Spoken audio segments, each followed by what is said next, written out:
Hello, everyone. I am Dr. Olu. Here is the DrOluShow, Spirit Driven Marriage.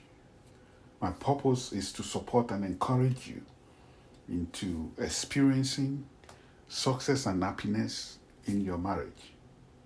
I'm a life and a relationship coach. I'm a pastor, the founder of Changing the Generation at Dr. Olu and Associate. I'm an author. I've written many books, a speaker, and also a mentor.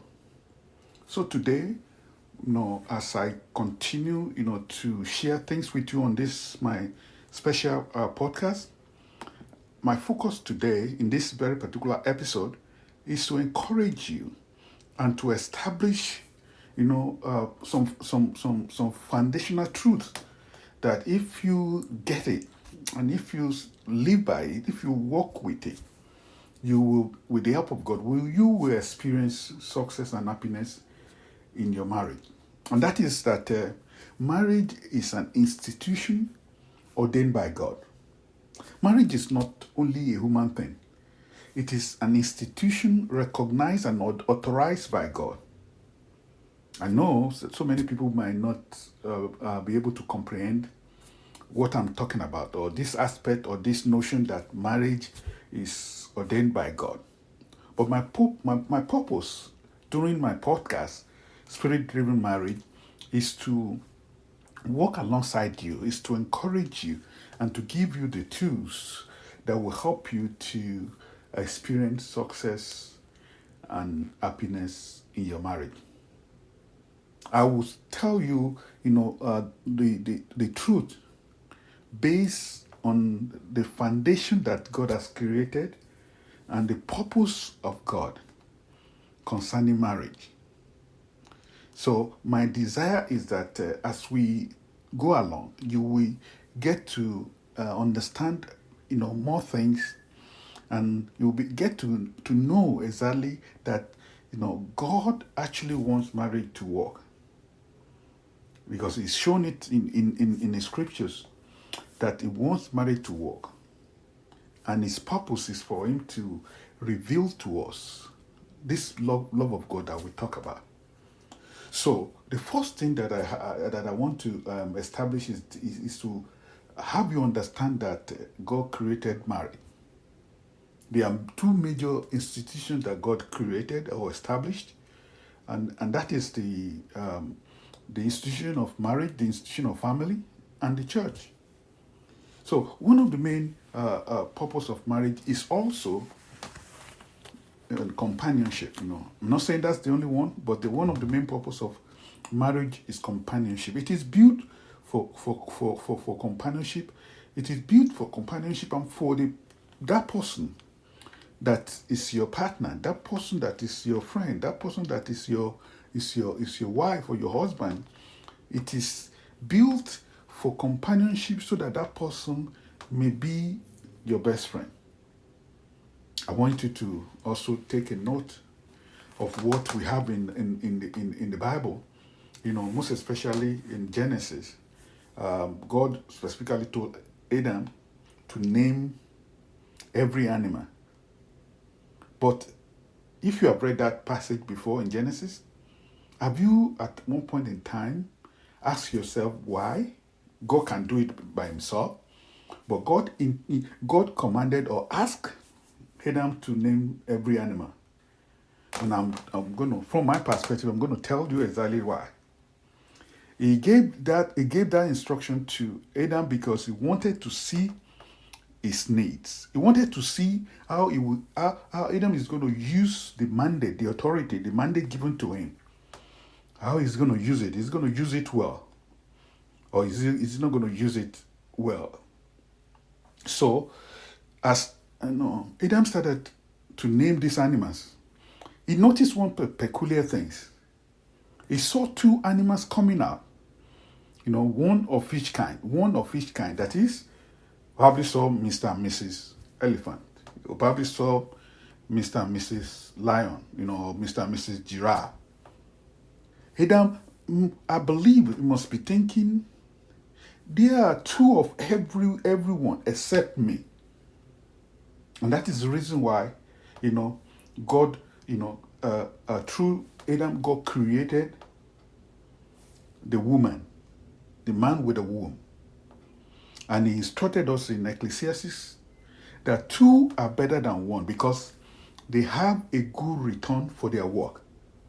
It makes sense for you to understand that obviously two are better than one. So, but one of the biggest mistakes, couples make is thinking that marriage is supposed to be easy. Though we are supposed to complement each other, we're supposed to help each other because two are better than one because they will have a good return for their work. But that doesn't mean because you came from different backgrounds. That doesn't mean that marriage is gonna be easy all the time. There are times you face difficulties. I've faced difficulty many times in my marriage. So you have to understand that difficulties will come. It's part of living, most especially when two people come together to live together, according to the will of God. So you must not think because you have difficulties in your marriage that God must not be in it. That would be a lie from the pit of hell. Instead, you have to understand that God created marriage because He needs you to represent Him. It needs there's a need for companionship that we all have, that we all need. There are also many other reasons other than companionship, obviously. But my focus today is actually to establish this fact that God ordained marriage. So when you understand that, it will help you even as you go along. Whenever you come into the difficulties, you can go back to God and ask for help because it is His institution. He wants this to work. And you are willing to make it work. So it will help you. So why also love is one of one of the reasons why people marry. It is actually not the only one. In general, people marry for many different reasons. So some people marry to serve their personal needs. They are selfish. They want to attain or achieve a particular dream. But if you really want to experience success and happiness in your marriage, you have to come to the conclusion that you cannot do this on your own. You have to allow God, you have to make God to be the center of your marriage, the foundation of your marriage, the one that you will rely on totally. You will not rely on your own strength. That is the reason why it's in Genesis chapter 2, the Bible records this. It says, therefore a man shall leave his father and his mother and hold on to his wife, and they shall become one. The plan and the will of God for your marriage is for you to become one. It's for you to become one. As we go along in my podcast, you will get to know, so many things that I'm going to be sharing with you that is going to help you to understand the core heart of God concerning relationship, concerning marriage.